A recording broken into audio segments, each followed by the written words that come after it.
जैसे कि हम लोग जानते हैं कि द लॉ ऑफ पार्टनरशिप हम लोग पढ़ रहे हैं। द लॉ ऑफ पार्टनरशिप का पहला पार्ट मैंने अपलोड किया। अब हम लोग द लॉ ऑफ पार्टनरशिप के दूसरे पार्ट को देखेंगे। पहले पार्ट में हम लोगों ने द लॉ ऑफ पार्टनरशिप को देखा था, जिसमें कि पार्टनरशिप की डेफिनेशन को मैंने बताया था, सिलेबस के बारे में मैंने बताया था और विभिन्न तरह की चीज़ों के बारे में मैंने आपको बताया था। अब चलिए हम लोग देखते हैं कि किसी भी साझेदारी को करने के लिए एक आवश्यक लक्षण क्या होना चाहिए, कौन कौन से तत्व शामिल होने चाहिए। तो उन सारी चीज़ों को हम लोग यहाँ पे पढ़ेंगे। चलिए देखते हैं।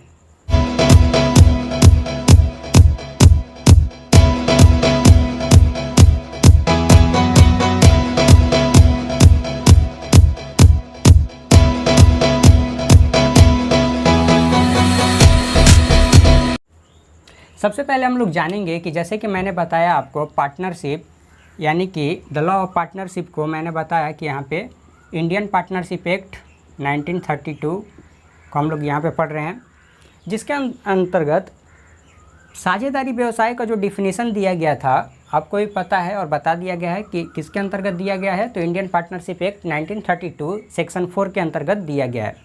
तो चलिए हम लोग देखते हैं एलिमेंट्स और रिक्विजिट्स और इसेंशियल और कैरेक्टरिस्टिक्स ऑफ पार्टनरशिप, यानी कि साझेदारी व्यवसाय में कौन कौन से तत्व शामिल होते हैं, कौन कौन से आवश्यक लक्षण होने चाहिए। तो इन सारी चीज़ों के बारे में हम लोग देखेंगे। तो किसी भी साझेदारी व्यवसाय को होने के लिए कौन कौन से तत्व मौजूद होने चाहिए, कौन कौन सी विशेषता होनी चाहिए। तो सबसे पहला दिया गया है कि 2 और मोर पर्सन्स। किसी भी साझेदारी व्यवसाय को होने के लिए उसमें 2 या 2 से अधिक साझेदारों का होना आवश्यक है। किसी भी साझेदारी व्यवसाय में कोई भी एक व्यक्ति स्वयं के साथ साझेदारी नहीं कर सकता है, इसलिए 2 या 2 से अधिक व्यक्तियों का होना आवश्यक है। अब कितनी व्यक्तियों का होना आवश्यक है यहाँ पे वो हम लोग बाद में देखेंगे। चलिए नेक्स्ट देखते हैं। तो 2 और मोर पर्सन्स, जैसे कि हम लोग जानते हैं कि साझेदारी व्यवसाय का डिफिनीशन सेक्शन 4 के अंतर्गत दिया गया है, तो उसी से ये प्रभावित है। Number 2, there must be an agreement. किसी भी साझेदारी व्यवसाय के होने के लिए एक ठहराव का होना आवश्यक है। ठहराव किसे कहते हैं? तो जैसे कि एग्रीमेंट के बारे में आपको बताया गया है कि एग्रीमेंट किसे कहते हैं। तो एग्रीमेंट का मतलब क्या होता है? Proposal plus acceptance.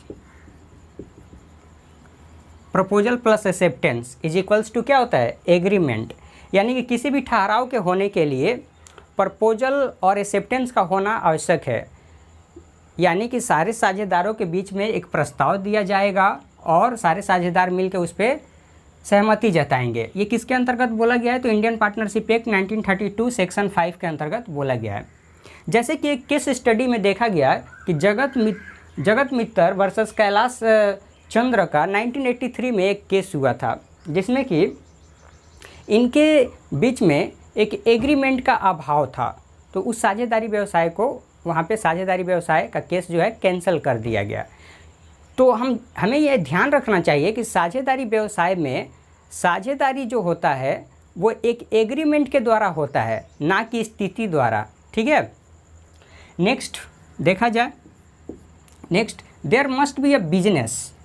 There must be a business, यानी कि साझेदारी व्यवसाय होने के लिए एक कारोबार का होना आवश्यक है। यानी कि साझेदारी का उद्देश्य जो होना चाहिए कारोबार का होना चाहिए। अब कारोबार के अंतर्गत क्या क्या आ सकता है? तो कारोबार के अंतर्गत व्यापार और पेशा को भी शामिल किया जा सकता है। ऐसा नहीं है कि हम लोग वहाँ पे बिजनेस ना हो और हम लोग व्यवसाय करना शुरू कर दिए, कोई मोटिव अलग हो, तो वो साझेदारी व्यवसाय नहीं कहला सकती है। नेक्स्ट नंबर 4 में earning and sharing of profits.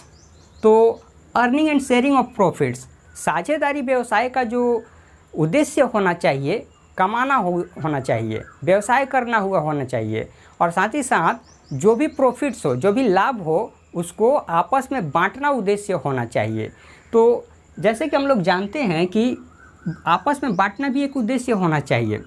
कोई भी ऐसा व्यवसाय जिसमें देखा जाए कि व्यवसाय किया गया और लाभ को चूँकि आपस में नहीं बांटा जा रहा है बल्कि चैरिटेबल ट्रस्ट में दान कर दिया जा रहा है, तो ऐसे तरह के व्यवसाय का उद्देश्य लाभ कमाना नहीं बल्कि परोपकार करना है। तो ऐसी स्थिति में वो साझेदारी व्यवसाय नहीं कहला सकता है। जैसे कि मान लीजिए कि ए और बी दो मिलके आपस में व्यवसाय करते हैं और व्यवसाय से जो भी लाभ होती है वो एक चैरिटेबल ट्रस्ट में दे देते हैं, तो ऐसा दान में दे दें, दान में देना उनका उद्देश्य नहीं होना चाहिए। नेक्स्ट अगला देखते हैं हम लोग नंबर 5, बिजनेस में कैरिड ऑन बाई ऑल और any of them acting for all, section 4। साझेदारी व्यवसाय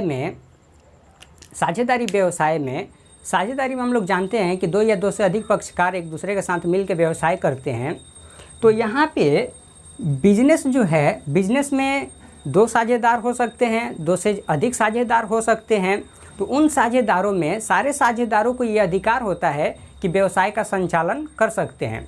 लेकिन चूंकि हम लोग जानते हैं कि साझेदारी व्यवसाय में सारे साझेदार मिलकर व्यवसाय तो कर रहे हैं, लेकिन सबके पास स्किल अलग अलग होगी, उनके पास टैलेंट अलग अलग होगी। तो हो ही सकता है कि कोई साझेदार केवल व्यवसाय को चलाने में सक्षम हो और अन्य साझेदार केवल व्यवसाय में सपोर्ट करें। तो ये हो सकता है कि बिजनेस में कैरिड ऑन बाय ऑल, कि बिजनेस क्या किया जाए, सबके द्वारा चलाया जाए, यानी कि सारे साझेदारों के द्वारा संचालित किया जा सकता है। और any of them acting for all, या फिर उन सारे साझेदारों में से केवल कोई एक साझेदार ही उन सारे साझेदारों के बदले में व्यवसाय का संचालन कर सकता है। तो ये सेक्शन 4 में दिया गया है। नेक्स्ट नंबर 6 में बोला गया है कि each partner is an agent and owner of his firm. बोला है कि साझेदारी व्यवसाय में हर एक साझेदार व्यवसाय का एजेंट होता है और स्वामी भी होता है। एजेंट जनरली हम लोग जानते हैं कि एजेंट का मतलब क्या होता है। तो एजेंट मतलब ऐसा व्यक्ति जो कि किसी के लिए काम करता है। लेकिन यहाँ पे हम लोग देखते हैं कि साझेदारी व्यवसाय का जो भी साझेदार होता है वो एक एजेंट भी होता है। जैसे कि हम देखें तो तृतीय पक्षकार के प्रति वो क्या होगा, एजेंट होगा, ठीक है। लेकिन स्वयं वो अपने आप में साझेदारी व्यवसाय का वो क्या है, ऑनर भी है, मालिक भी है। यानी कि साझेदार और फर्म कोई अलग अलग नहीं है, बल्कि एक दूसरे से जुड़े हुए हैं। जैसे कि साझेदार अगर कोई भी एक्शन लेगा, कोई भी कार्य करेगा, तो फर्म की ही रिस्पॉन्सिबिलिटी होगी, ठीक है, फर्म के अंतर्गत ही माना जाएगा। इसलिए हर एक साझेदार व्यवसाय का यानी कि पार्टनरशिप बिजनेस का फर्म का एजेंट भी होता है और स्वामी भी होता है।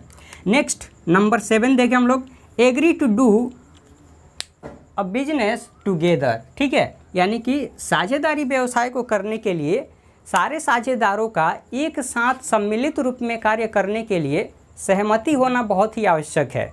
यानी कि सारे साझेदार व्यवसाय को करने के लिए एक साथ सम्मिलित रूप में सहमत हों। Next, maximum number of partners. साझेदारी व्यवसाय को करने के लिए साझेदारी व्यवसाय में अब हम लोगों ने पढ़ा कि दो या दो से अधिक साझेदारों की आवश्यकता होती है। तो कम से कम कितने होंगे और ज़्यादा से ज़्यादा कितने होंगे, चलिए देखते हैं। तो यहाँ पे जैसे कि बोला गया है, हम लोग पढ़ रहे हैं इंडियन पार्टनरशिप एक्ट 1932, लेकिन चूंकि 1932 में साझेदारी व्यवसाय में साझेदारों की संख्या कितनी होगी, इसमें केवल ये बोला गया है कि कम से कम साझेदारों की जो संख्या होगी, यानी कि मिनिमम रूप में देखा जाए तो मिनिमम 2 होनी चाहिए। लेकिन मैक्सिमम के बारे में कुछ नहीं बोला हुआ है। तो मैक्सिमम के बारे में किस में बोला गया है, तो कंपनीज एक्ट में बोला गया है। कंपनीज एक्ट में बोला गया है, जिसके अंतर्गत, जो कि हम लोग जानते हैं कंपनीज एक्ट 1956, ठीक है। तो कंपनीज एक्ट 1956 के अंतर्गत इसमें मैक्सिमम रूप में बोला गया है कि कितने हो सकते हैं, मैक्सिमम 20 हो सकते हैं। तो साझेदारों की संख्या कितनी हो सकती है, 20 हो सकती है मैक्सिमम, ठीक है। तो यहाँ पे मिनिमम कितनी होनी चाहिए, कम से कम 2, और मैक्सिमम कितना होना चाहिए, मैक्सिमम होना चाहिए 20। साधारण तरह की साझेदारी व्यवसाय हो तो, लेकिन अगर ये बैंकिंग बिजनेस रहेगी तो मैक्सिमम कितनी साझेदारों की संख्या होगी, 10, ठीक है। यानी कि कम से कम साझेदारी व्यवसाय में साझेदारों की संख्या 2 होनी ही चाहिए, और अगर बैंकिंग बिजनेस है तो उसमें ज़्यादा से ज़्यादा साझेदारों की संख्या 10 हो सकती है, ठीक है। इस बात को हम लोग ध्यान में रखेंगे। नंबर 8, अनलिमिटेड लायबिलिटी, असीमित दायित्व। अनलिमिटेड लायबिलिटी कहने का मतलब क्या है, क्योंकि साझेदारी व्यवसाय में हम लोग देखते हैं कि दो या दो से अधिक साझेदार होते हैं। सोल प्रोप्राइटरशिप बिजनेस में केवल एक ही साझेदार केवल एक ही बिजनेस का स्वामी होता है, ठीक है। तो जो भी तरह की समस्याएं होती हैं वो एक ही व्यक्ति उस सारे की सारी हानि को बियर करता है, सहता है। लेकिन साझेदारी व्यवसाय में चूंकि दो या दो से अधिक व्यक्ति हैं तो उनके दायित्व भी अनलिमिटेड हैं, ठीक है। दायित्व अनलिमिटेड कहने का मतलब क्या है? असीमित दायित्व कहने से मतलब क्या है? तो असीमित दायित्व कहने से मतलब है कि केवल बिजनेस में लाभ ही नहीं होते हैं बल्कि हानि भी हो सकती है, या फिर हो सकता है कि फर्म कर्ज में डूब जाए। तो ऐसे तरह की स्थिति में हर एक साझेदार का दायित्व जो होगा वो असीमित बनेगा। यानी कि जो भी कर्जदार होंगे, ठीक है, लेंडर होंगे, ब्रोवर हो सकते हैं, या फिर कोई फाइनेंशियल इंस्टीट्यूशन हो सकती है जिसने कर्ज दिया है फर्म को। तो ऐसी तरह की स्थिति में कर्ज का भुगतान केवल व्यवसाय से ही नहीं करके बल्कि जो भी साझेदार होंगे उनके व्यक्तिगत संपत्ति तक भी पहुंचेगी। यानी कि व्यवसाय की क्षतिपूर्ति करने के पश्चात भी अगर कर्ज अदा नहीं हो पाती है तो साझेदारों की संपत्ति को भी जब्त किया जा सकता है, उनकी व्यक्तिगत संपत्ति को भी जब्त किया जा सकता है। इसीलिए कहा जाता है कि साझेदारी व्यवसाय में हर एक साझेदार का जो दायित्व है वो अनलिमिटेड है, ठीक है। Next, mutual trust. Mutual trust का मतलब क्या है? म्यूचुअल ट्रस्ट कहने का मतलब है कि पारस्परिक सद्विश्वास, यानी कि सारे साझेदारों के बीच में एक पारस्परिक विश्वास का होना बहुत ही आवश्यक है। अगर साझेदारी व्यवसाय में हर एक साझेदार अगर दूसरे पे शक करेंगे तो ऐसी तरह की स्थिति में साझेदारी व्यवसाय लंबे समय तक नहीं चल पाएगी। तो जरूरी ये है कि साझेदारों का एक दूसरे पे विश्वास करना आवश्यक है। तो इसलिए साझेदारों के बीच में म्यूचुअल ट्रस्ट होना आवश्यक है। नंबर 10 देखें, fix name of the firm. अब फर्म किसे कहते हैं? तो जानते ही हम लोग कि फर्म किसे कहते हैं। तो साझेदारी व्यवसाय में यानी कि पार्टनरशिप में जो भी साझेदार होंगे, मान लीजिए कि ए, बी, सी, डी, ये 4 साझेदार हैं। तो इनको व्यक्तिगत रूप में यानी कि ए, बी, सी, डी, इनको व्यक्तिगत रूप में हम लोग क्या कहेंगे? पार्टनर कहेंगे। क्या कहेंगे? व्यक्तिगत रूप में पार्टनर कहेंगे। लेकिन इनको सामूहिक रूप से यानी कि साझेदारों के इस सामूहिक रूप को हम लोग क्या कहेंगे? फर्म कहेंगे। फर्म यानी कि साझेदारी व्यवसाय में हर एक साझेदार को, साझेदारी व्यवसाय में हर एक व्यक्ति को हम लोग साझेदार कहते हैं और उनके सामूहिक रूप को फर्म कहते हैं, ठीक है। तो fixed name of the firm, साझेदारी व्यवसाय का एक कोई भी फिक्स्ड नाम होना चाहिए, ठीक है। क्योंकि हम लोग जानते हैं कि साझेदारी व्यवसाय ही केवल एक ऐसा व्यवसाय है जिसमें कि कोई भी निर्णय सारे साझेदारों के आपसी सहमति से होती है। कोई भी निर्णय लेना हो आपसी सहमति आवश्यक है। लेकिन दिन प्रतिदिन के क्रियाओं को करने के लिए आपसी सहमति की आवश्यकता नहीं है, बल्कि इस तरह के निर्णय बहुमत से लिए जाते हैं। तो बहुमत कहने का मतलब क्या है? बहुमत कहने का मतलब है कि मान लीजिए कि जैसे कि ए, बी, सी, डी 4 पार्टनर हैं, लेकिन 4 पार्टनर में से कोई निर्णय लेने के लिए 3 ही पार्टनर उसमें सहमत हैं। तो ऐसी तरह की स्थिति में बहुमत मतलब क्या होता है कि ज़्यादा से ज़्यादा लोगों का सहमत होना। तो मान लीजिए कि ए, बी, सी अगर सहमत है, अगर डी सहमत नहीं है तो भी उस कार्य को कर लिया जाएगा। लेकिन ध्यान रखेंगे कब? तो ये दिन प्रतिदिन के जो कार्यों को करने के लिए निर्णय लिया जाता है उसमें। लेकिन कोई अगर बड़ा निर्णय लेना हो तो सारे साझेदारों का सहमत होना आवश्यक है। Next, capital is not compulsory. Capital is not compulsory यहाँ पे बोला गया है कि साझेदारी व्यवसाय में पूंजी का होना, केवल सारे के सारे साझेदार व्यवसाय में पूंजी को लगाएं ऐसा कोई आवश्यकता नहीं है, ठीक है। सारे के सारे साझेदार पूंजी अगर नहीं भी लगाएंगे तो भी साझेदारी व्यवसाय में उनकी हिस्सेदारी मानी जाएगी। ऐसा हो ही सकता है कि किसी साझेदार के पास पैसा तो नहीं है लेकिन व्यवसाय चलाने का नॉलेज है, ज्ञान है, तो उसको व्यवसाय को संचालित करने के लिए रखा गया है। तो इसीलिए बोला गया है कि कैपिटल इज नॉट कंपल्सरी, ठीक है, इन द पार्टनरशिप बिजनेस, ठीक है। तो साझेदारी व्यवसाय में जरूरी नहीं है कि हर एक साझेदार पूंजी ही लगाए, ठीक। पहले पॉइंट को देखेंगे 12, compulsory to take share in loss also. साझेदारी व्यवसाय में केवल लाभ को ही बांटना उद्देश्य नहीं होना चाहिए। ये हो सकता है कि साझेदारी व्यवसाय में लाभ के स्थान पे हानि हो जाए। तो बहुत सारे ऐसे व्यक्ति होते हैं जो कि सोचते हैं कि केवल लाभ में हिस्सा ले, लेकिन हानि में किसी भी तरह से हिस्सा ना लें। ऐसा नहीं होना चाहिए। तो compulsory to take share in loss also, यानी कि हर एक साझेदार का ये पूरी तरह से कंपल्सरी है, आवश्यक है कि उसे क्या करना चाहिए, लॉस में भी हानि लेना ही होगा।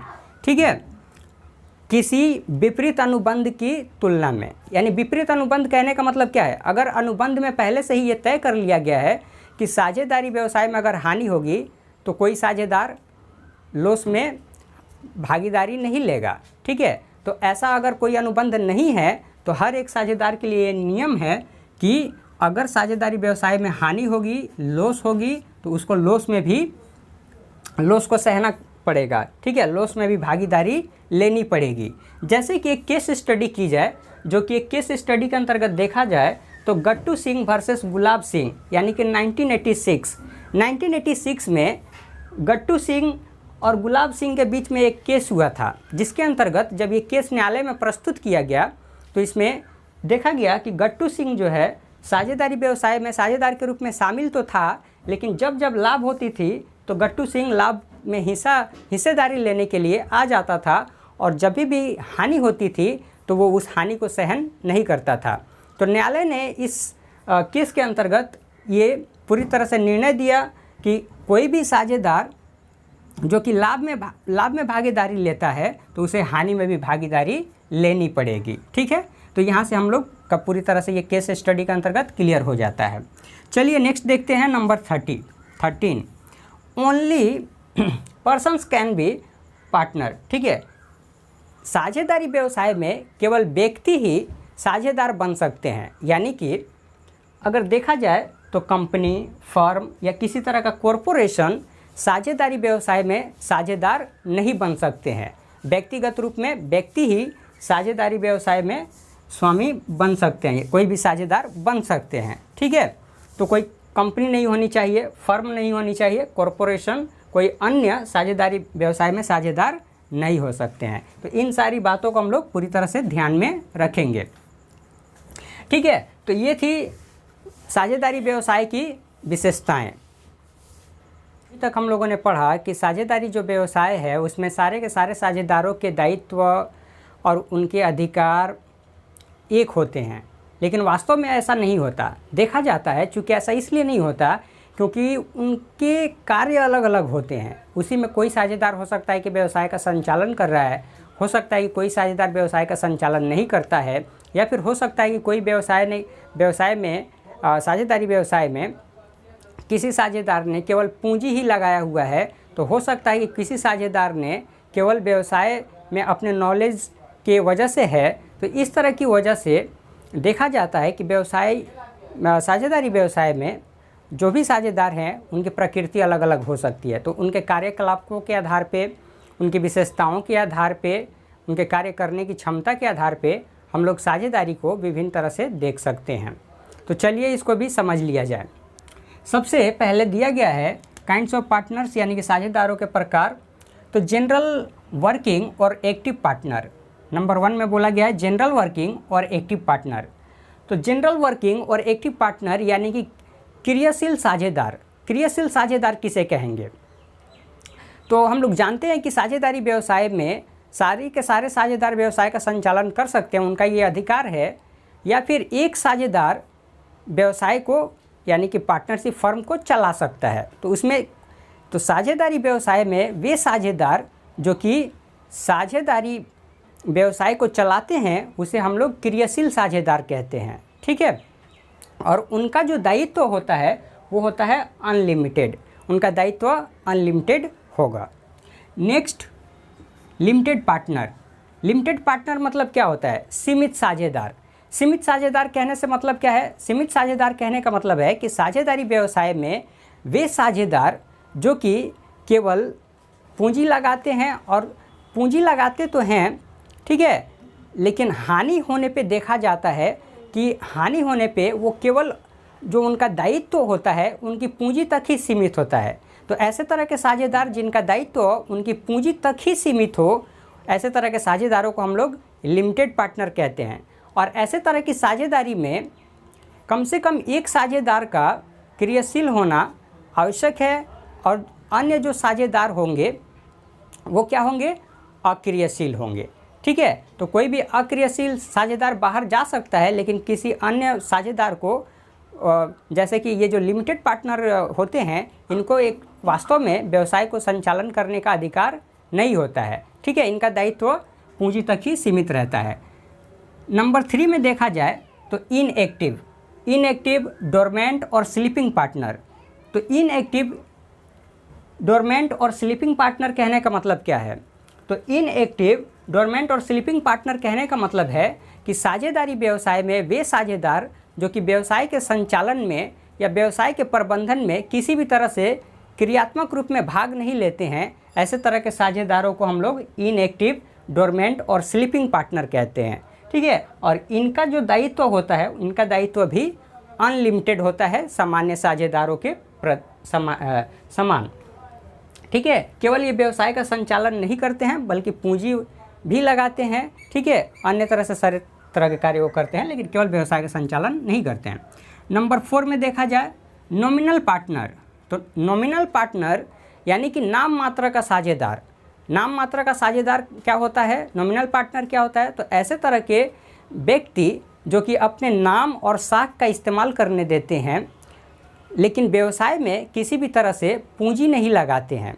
ठीक है, तो अपने नाम और साख का इस्तेमाल करने देते हैं और व्यवसाय के लाभ में भी हिस्सेदारी लेते हैं, ऐसे तरह के साझेदारों को नॉमिनल पार्टनर कहते हैं। जैसे कि मान लीजिए कि टाटा मोटर एंड कंपनी, ठीक है, यानी कि रतन टाटा किसी व्यवसाय, छोटे मोटे व्यवसाय में इन्वेस्टमेंट वास्तव में अपने नाम और साख का केवल इस्तेमाल करने देते हैं कि वो टाटा मोटर एंड कंपनी से जुड़ी हुई है। तो ऐसे में रतन टाटा जो है उस साझेदारी में जो लाभ होगी, ठीक है, उससे वो हिस्सा ले सकते हैं।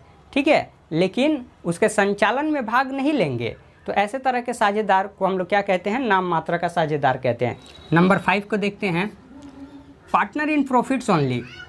पार्टनर इन प्रॉफिट्स ओनली यानी कि ऐसे तरह के साझेदार जो कि केवल लाभ में हिस्सा लेते हैं, हानि में नहीं, ऐसे तरह के साझेदारों को पार्टनर इन प्रॉफिट्स ओनली कहते हैं।